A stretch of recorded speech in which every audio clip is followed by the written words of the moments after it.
this has been the biggest one all along, because the SEC obviously tried to say, well, at least one of the developers of Uniswap lives in the New York area, and at least one of the investors of Hex lived in the New York, basically just to bring it in the Southern District of New York, which was preposterous and really made no sense at all. Like I've said on here many times, you could be in Billings, Montana or something too. So why wasn't it there?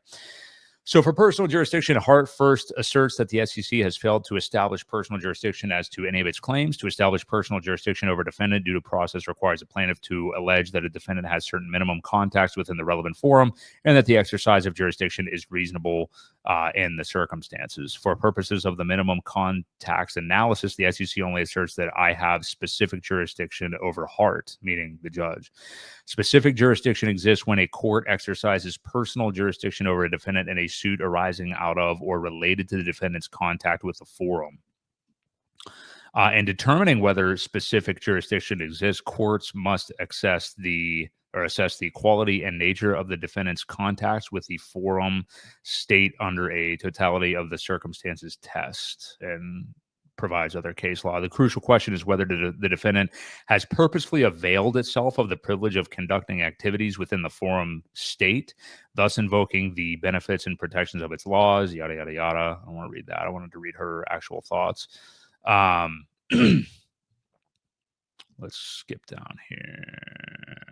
Courts must examine the defendant's contacts with the forum at the time of the events underlying the dispute with determining whether they have jurisdiction. The SEC then must show some sort of causal relationship between Hart's U.S. contacts and the episode in suit, and the SEC's claim must in some way arise from Hart's purposeful contacts with the forum. I'm guessing that she did not believe that they did that. Because the SEC must establish this court's jurisdiction with respect to its unregistered securities claims and its pulse chain fraud claims, I address each set of claims in turn. Here we go. So she says unregistered securities claims. In support of its unregistered securities claims, the SEC relies on contacts and that occurred before, during, and after the offer periods. I will first consider Hart's contention that the SEC's alleged post-offer period contacts are not relevant to the inquiry. She says post-offer period contacts. Hart argues that his virtual attendance at the Hex conference, PulseCon, and his in-person appearance at the Miami interview are irrelevant because investors could no longer participate in the alleged offer and the sale of Hart's crypto assets. The SEC argues generally that Hart's mix of online plus in-person promotions together were specifically directed towards the United States and thus constitute sufficient minimum contacts, but fails to adequately address the timing issue raised by Hart.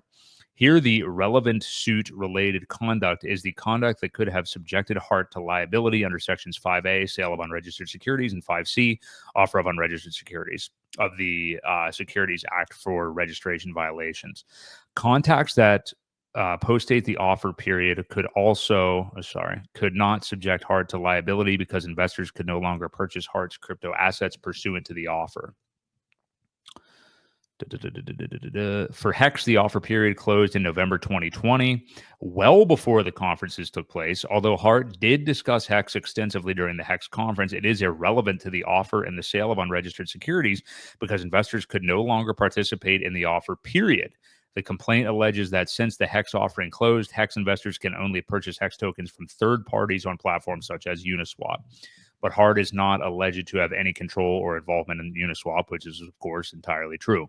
And if you're just tuning in, these are Judge Carroll's statements. This is her directly in her answer into why she dismissed this whole thing. Right now, she's responding to the offer period timing. Regarding Pulse Chain and PulseX, although the Hex conference took place before the end of the unofficially extended offer period for Pulse Chain and PulseX, nothing was said of significance that related to those offerings. Hart only mentioned Pulse Chain and PulseX as having a product market fit with a lot of traction and a lot of demand. The Hex conference instead focused on Hex's post-offer performance. Without more, Hart's presence at a virtual conference focused on a different post-offering asset is insufficient to establish personal jurisdiction. The remaining alleged contacts, PulseCon and the Miami interview, took place. This Miami interview, I think, is freaking Jesus. Is that those two dudes? I don't watch them. I don't know why I can't think of that freaking show. Somebody help me in the chat. fresh and fit. There you go. Moreover, my reader, it took place after the Pulse Chain and PulseX offer periods ended. Moreover, there is no allegation that Hart received investor deposits after the Hex, Pulse Chain, and PulseX offer periods closed. Absent such allegations, Hart's suit-related conduct does not arise out of or relate to his post-offer period contacts. Okay. She says, finding no personal jurisdiction where the plaintiff has not pled facts suggesting that the defendant's conduct took place with a relevant time period. Accordingly, I find that Hart's participation in the virtual conferences and his in-person interview are not relevant contacts that could subject Hart to liability of the alleged offer and sale of Hart's crypto assets. So there you go. Like whatever you want to call it, interviews, campaigning, whatever it is that he did. Judge Carroll, straight from her mouth, says that it had nothing to do with, pumping up the offer period or anything. The next part is contacts before. How long is this damn thing? I just want to know what I'm getting into. Yeah, we're good. All right. This is it. Yeah. Okay. There we go. All right. So contacts before and during the offer period. For relevant periods, the SEC relies on Hart's online marketing efforts through social media and his websites. Because this conduct occurred outside the United States, courts employ the effects test, which permits a court to assert specific personal jurisdiction over a defendant if the defendant expressly aimed its conduct at the forum.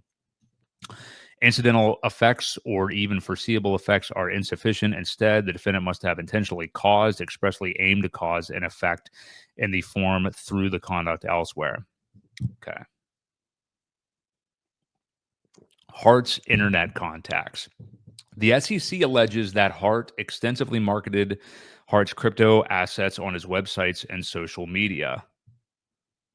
Can I get this to... Yeah. And promote Hart's crypto assets were globally available and not expressly directed toward the United States. For the reasons stated below, the remaining suit-related internet contacts, even considered collectively, are insufficient to establish personal jurisdiction. When determining whether to exercise personal jurisdiction over a defendant because of activity on his website, the Second Circuit considers as a relevant factor a website's interactivity in demanding whether the defendant, through the website, purposefully availed himself of the privilege of conducting activities in the forum.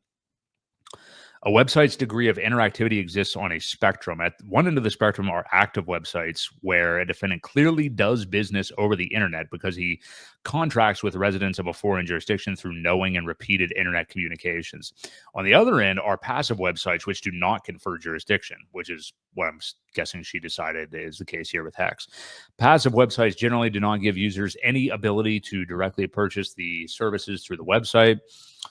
Most courts have found that maintenance of a website alone without more does not rise to the level of purposeful availment. Finally, the middle of the spectrum involves interactive websites which permit the exchange of information between users in another state and the defendant, which, depending on the level and nature of the exchange, may be a basis for jurisdiction. So, kind of a gray area there. The SEC argues that Hart conducted business over the internet through his websites and social media campaigns, but the facts as alleged fail to support that position. Judge Carroll coming through again. In making this argument, the SEC relies on my decision in SEC versus Plex Court, but that reliance is misplaced. SEC. In PlexCore, the SEC brought suit against defendants for violations of federal securities laws for promoting and selling their crypto asset to U.S.-based customers. I rejected the defendant's motion to dismiss for lack of personal jurisdiction because the defendants created several significant internet contacts with the United States while promoting their initial coin offering. The defendants used Facebook, this is that PlexCore case, to directly message information about the ICO to U.S.-based customers, respond to questions, and provide links to the defendants' websites. The defendants also facilitated sales on their websites through payment portals through which users could provide their credit card information and purchase the crypto asset, in part because the defendant's website contacts events that they clearly did business over the internet. I determined that personal jurisdiction was proper. That was in the PlexCore case, which differs from here. And she's going to say that. Here, unlike PlexCore, Hart's website contacts were not active. The complaint fails to allege that Hart facilitated transactions, collected credit card information, or entered into contracts with U.S.-based investors through his websites. Therefore, Hart did not clearly do business over his websites. Nor do Hart's websites contact fall toward the middle of the spectrum. Also good to hear because there was gray area there. The complaint alleges that Hart provided information via YouTube and on his website on how users could invest in Hart's crypto assets. However, Hart did not directly message U.S.-based investors and remember, the SEC is in the U.S. That's the other big shitty thing about this. This is an international, crypto is, you can be on Mars. You're on Mars, you got a laptop and a connection to PulseX, you're good to go. So this is just the U.S. Hart did not directly message U.S.-based investors or respond to questions through his websites. Rather, Hart disseminated how-to information, which alone is not sufficient. Hart's website contacts instead fall closer to the passive end of the Zippo spectrum. That was another case she mentioned. As alleged, Hart's websites included clickable tabs that provided information on how to purchase Hart's crypto assets, which, pretty standard. But simply posting information on an internet website which is accessible to users in foreign jurisdictions is not grounds for the exercise of personal jurisdiction. Let's jump down here. She's talking about other cases. Accordingly, Hart's website contacts simply provided globally available information and lacked sufficient interactivity to constitute a significant contact. Hart's social media statements fare no better. Hart claimed on YouTube that Hex was built to outperform Ethereum and Bitcoin and all other cryptocurrencies. Not doing so much right now, but knock on wood. But such statements are not alleged to be expressly targeted at the United States. And here, this is back to the jurisdiction thing. And where is he saying about for U.S. investors more than other forums? Let's hop down here. The defendant's social media statement. If your friends ask you where is the best exchange to buy, this was another case, Tron in the United States and Europe, the best answer is Kraken FX. Targeting the U.S. market. So that would be an example of targeting a U.S. market. I'm glad she said that. In sum, the relevant online communications described in the complaint during the offer period consist of untargeted, globally available information. The SEC failed to plead sufficient facts to suggest Hart's online statements were purposefully directed to the forum rather than a global audience. Yeah, and I think that was obvious to all of us. Number two, U.S.-based developers. So I talked about this at the beginning because one of their alleged things, at least one developer is, Southern District of New York, whatever. The SEC argued half-heartedly. This is the judge speaking. Just remember, as I'm reading this is Judge Carroll speaking. The SEC argues half-heartedly that Hart's involvement with Bar, a software developer to develop Hart's crypto assets, constitutes purposeful conduct directed to the United States. For the reasons discussed below, Bar's involvement with Hart's falls short of what is necessary to exercise personal jurisdiction over Hart. First, there is no allegation that Barr was in the United States while he worked with Hart. The affidavit says only that Barr currently lives in the United States. Even if Barr were in the United States, SEC, he was not an employee of Hart. Instead, he was only a volunteer, and his activities were purely incidental in his presence in the forum.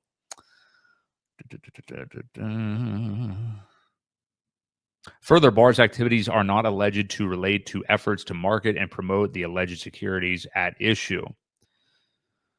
Because Hart did not engage in substantial suit-related conduct in or directed at the United States in connection with the offer and sale of Hart's crypto assets, I find that Hart does not have sufficient contacts with the United States for specific jurisdiction. Since I conclude the minimum contacts are lacking, I need not determine whether exercising personal jurisdiction over Hart for the unregistered securities claims would satisfy the Fifth Amendment's reasonableness requirement.